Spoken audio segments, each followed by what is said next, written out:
Do you have any idea how we can do data engineering with Kubernetes? Very often, what's going to happen is, and I think I have this here. In one of the future courses, whatever. Let's say here, where you have your, or here, where you have your data stored somewhere in a database. You write a Python script to actually process it and then put it somewhere, right? You analyze it and put the results somewhere. And it's always good right now to take your Python code and to just package it into a Docker container, because Docker container you can very easily deploy.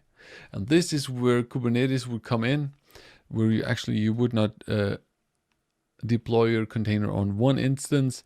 You would have, or one machine, you would have a Kubernetes cluster running, where you then deploy your Python Docker containers, and this way you can actually manage everything and can use the scale of a good platform.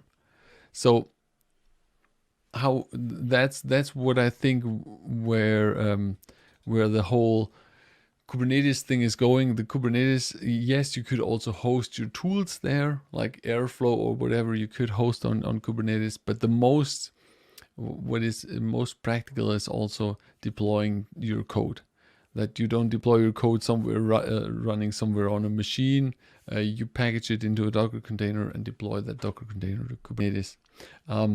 Look into that. Start with creating simple containers. Run them locally. Run them on a machine, and then the next part would be actually to go to Kubernetes. Use something like set up a cluster on AWS or whatever, or somewhere on a few virtual machines.